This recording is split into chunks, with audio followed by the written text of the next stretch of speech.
Hey guys, how are ya? I thought I would jump on. My light is like super bright, and I'm trying to um, make it not so bright.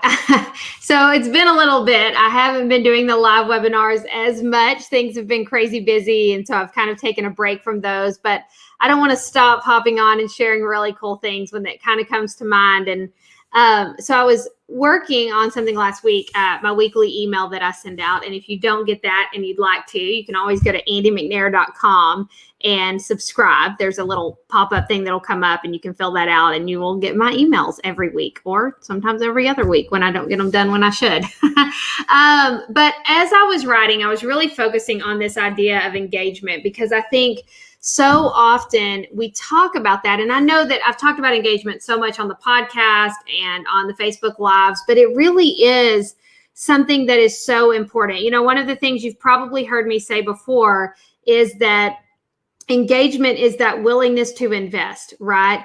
And I think one of the things we have to remember right now, as far as remote learning goes and our learners who are in class, is engagement is not just doing the work, right? That's compliance.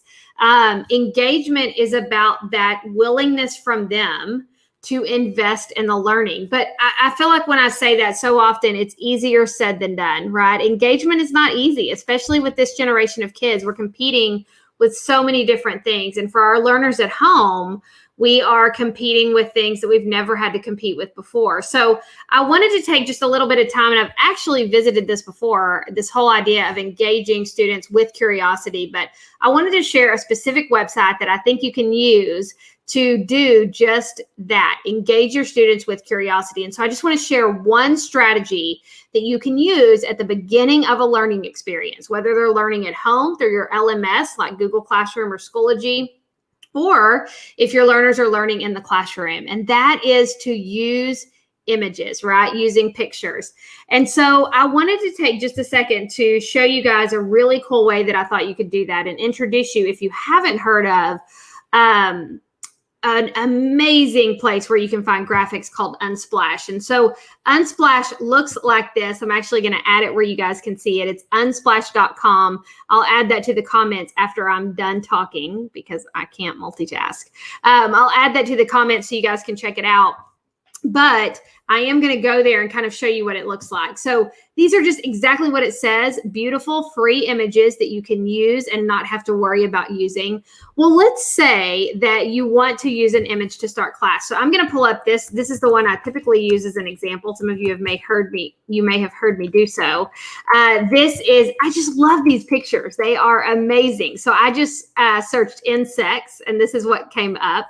You could also search something like maybe we do volcano.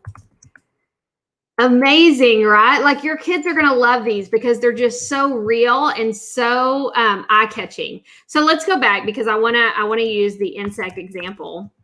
And let's say I decide to use this picture, right? So maybe I drop it in my learning management system, or I have it up on my projector for my in-class learners.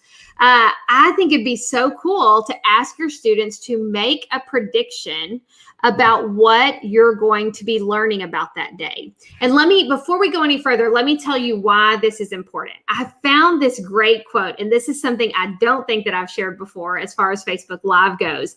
And I want to make sure that I show it to you.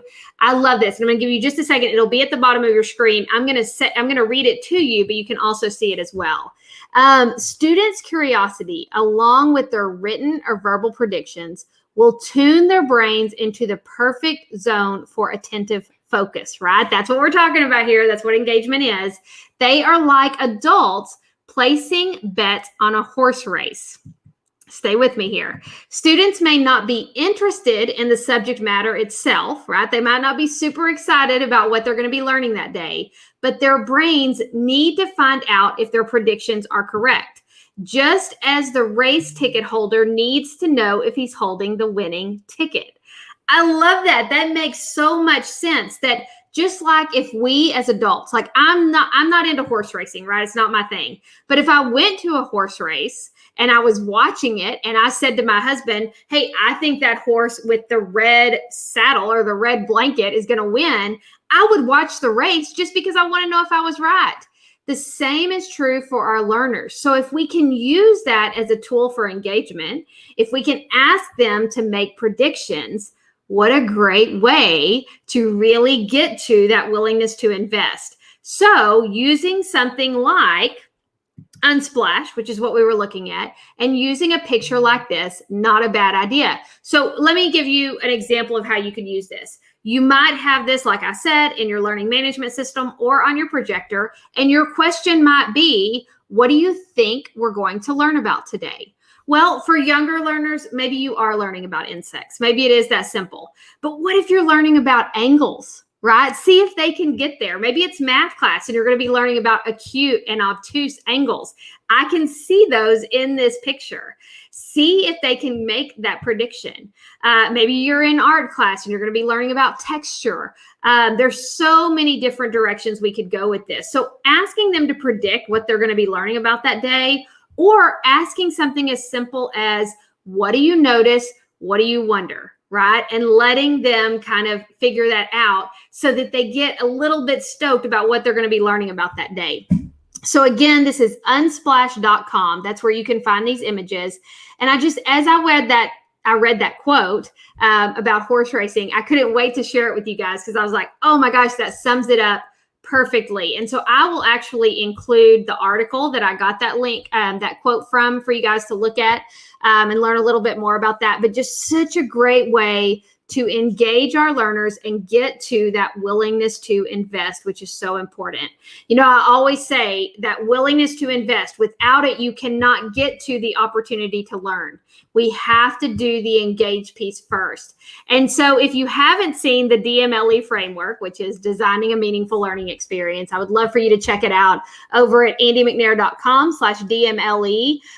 It's just a framework that starts with that piece, right? That engage piece of getting to that willingness to invest. So just like we would want to watch a horse race if we had made a prediction, our learners will be willing to invest if we give them that opportunity to make predictions at the beginning of the learning experience. I think that's just a really easy, practical thing that you can do. So I wanted to take some time to share it with you guys. I hope it's something you can use in your classroom or with your students beyond your classroom.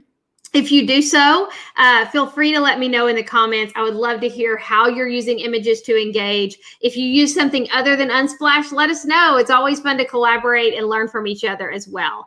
As always, I'm always so thankful for the Meaningful Mess community and really all you guys bring to the table. I know that it's a difficult time right now, so many things going on, but I appreciate you, and I hope that this little tip will help you find meaning in your mess. All right, you guys, get some rest. Good night. I'll talk to you soon. Definitely get some rest. You deserve it. All right. Bye, y'all.